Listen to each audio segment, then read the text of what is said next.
Filipino researchers abroad to come home and contribute po sa agham, teknolohiya at kaunlaran ng ating bansa. So ang annual event na to ay ginagawa usually sa Manila at ito po yung first time na isinagawa ito outside the Metro Manila. Sir, kayo po mismo ay balik scientist? Ako po ay balik scientist noong 2018 and under the short-term engagement na 3 months. At during that time, galing po ako sa University of Texas and Texas A&M University sa United States. Sir, what made you decide to avail of the program and come back to the Philippines? Well, actually, attractive ang program. Ngayon kasi, malaki yung stipend mo. At syempre, I stayed 8 years sa US, 8 years sa Japan. So parang na-realize ko na doon kasi experience na talagang napaka-advance ng science. Tapos ang science talaga ay nagagamit para ma-develop yung industry, yung local community, pati yung government. At nakita ko rin na kailangan talaga ng Pilipinas ng mga highly qualified and able and capable na mga scientists galing sa labas upang tulungan ang ating bansa sa iba't ibang sektor, sa agrikultura, sa kalusugan, sa ating kapaligiran, at agham, teknolohiya and inobasyon.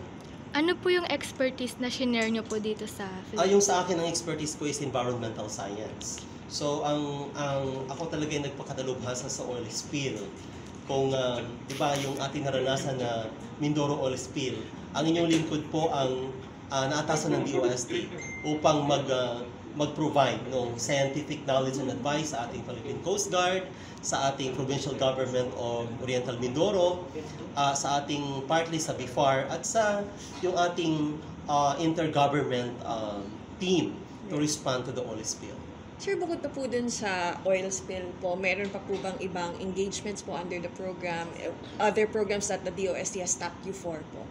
Actually, ang isang expertise ko rin yung sa microplastic pollution. Kasi ang Pilipinas ang isa sa pinakamalaking contributor ng plastic sa buong mundo. At alam naman natin yung plastic pollution talaga ay nakakasira sa ating yamang dagat.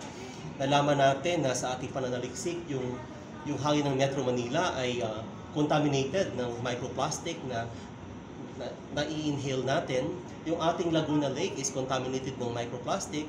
At yung mga bangus, yung isda natin, we found out na 96% ng bangus is contaminated ng microplastic base sa aming pag-aaral.